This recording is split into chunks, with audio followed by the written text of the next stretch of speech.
സദൃശവാക്യങ്ങൾ അധ്യായം 1.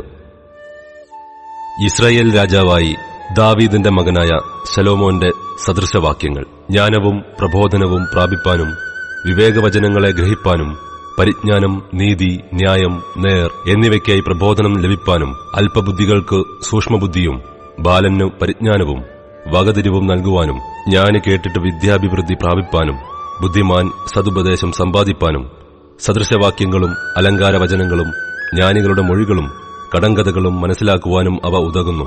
യഹോവാഭക്തി ജ്ഞാനത്തിന്റെ ആരംഭമാകുന്നു. ഭോഷന്മാരോ ജ്ഞാനവും പ്രബോധനവും നിരസിക്കുന്നു. മകനെ, അപ്പന്റെ പ്രബോധനം കേൾക്ക, അമ്മയുടെ ഉപദേശം ഉപേക്ഷിക്കുകയുമരുത്. അവ നിന്റെ ശിരസിന് അലങ്കാരമാലയും നിന്റെ കഴുത്തിന് സരപ്പളിയുമായിരിക്കും. മകനെ, പാപികൾ നിന്നെ വശീകരിച്ചാൽ വഴിപ്പെട്ടു പോകരുത്. ഞങ്ങളോടുകൂടെ വരിക, നാം രക്തത്തിനായി പതിയിരിക്ക. നിർദോഷിയെ കാരണം കൂടാതെ പിടിപ്പാൻ ഒളിച്ചിരിക്ക.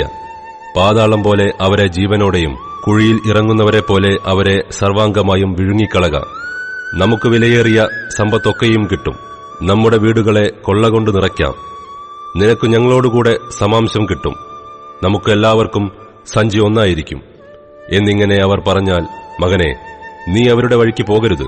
നിന്റെ കാൽ അവരുടെ പാതയിൽ വെക്കുകയുമരുത്. അവരുടെ കാൽ ദോഷം ചെയ്യാൻ ഓടുന്നു. രക്തം ചൊരിയിപ്പാൻ അവർ ബദ്ധപ്പെടുന്നു. പക്ഷി കാണെ വലവിരിക്കുന്നത് വ്യർത്ഥമല്ലോ. അവർ സ്വന്തം രക്തത്തിനായി പതിയിരിക്കുന്നു, സ്വന്തം പ്രാണഹാനിക്കായി ഒളിച്ചിരിക്കുന്നു.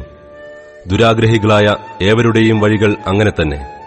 അത് അവരുടെ ജീവനെ എടുത്തുകളയുന്നു. ജ്ഞാനമായവൾ വീഥിയിൽ ഘോഷിക്കുന്നു, വിശാലസ്ഥലത്ത് സ്വരം കേൾപ്പിക്കുന്നു. അവൾ ആരവമുള്ള തെരുക്കളുടെ തലയ്ക്കൽ നിന്ന് വിളിക്കുന്നു. നഗരദ്വാരങ്ങളിലും നഗരത്തിനകത്തും പ്രസ്താവിക്കുന്നത്, ബുദ്ധിഹീനരെ, നിങ്ങൾ ബുദ്ധിഹീനതയിൽ രസിക്കുകയും പരിഹാസികളെ, നിങ്ങൾ പരിഹാസത്തിൽ സന്തോഷിക്കുകയും ഭോഷന്മാരെ, നിങ്ങൾ പരിജ്ഞാനത്തെ വെറുക്കുകയും ചെയ്യുന്നത് എത്രത്തോളം? എന്റെ ശാസനയ്ക്ക് തിരിഞ്ഞുകൊള്ളുവിൻ. ഞാൻ എന്റെ മനസ്സ് നിങ്ങൾക്ക് പൊഴിച്ചുതരും. എന്റെ വചനങ്ങൾ നിങ്ങളെ അറിയിക്കും. ഞാൻ വിളിച്ചിട്ട് നിങ്ങൾ ശ്രദ്ധിക്കാതെയും ഞാൻ കൈനീട്ടിയിട്ട് ആരും കൂട്ടാക്കാതെയും നിങ്ങൾ എന്റെ ആലോചന ഒക്കെയും ത്യജിച്ചു കളകയും എന്റെ ശാസനയെ ഒട്ടും അനുസരിക്കാതിരിക്കുകയും ചെയ്തതുകൊണ്ട് ഞാനും നിങ്ങളുടെ അനർത്ഥ ദിവസത്തിൽ ചിരിക്കും. നിങ്ങൾ ഭയപ്പെടുന്നത് നിങ്ങൾക്ക് ഭവിക്കുമ്പോൾ പരിഹസിക്കും. നിങ്ങൾ ഭയപ്പെടുന്നത് നിങ്ങൾക്ക് കൊടുങ്കാറ്റുപോലെയും നിങ്ങളുടെ ആപത്ത് ചുഴലിക്കാറ്റുപോലെയും വരുമ്പോൾ, കഷ്ടവും സങ്കടവും നിങ്ങൾക്ക് വരുമ്പോൾ തന്നെ. അപ്പോൾ അവർ എന്നെ വിളിക്കും, ഞാൻ ഉത്തരം പറകയില്ല. എന്നെ ജാഗ്രതയോടെ അന്വേഷിക്കും, കണ്ടെത്തുകയുമില്ല. അവർ പരിജ്ഞാനത്തെ വെറുത്തല്ലോ, യഹോവാഭക്തിയെ തിരഞ്ഞെടുത്തതുമില്ല.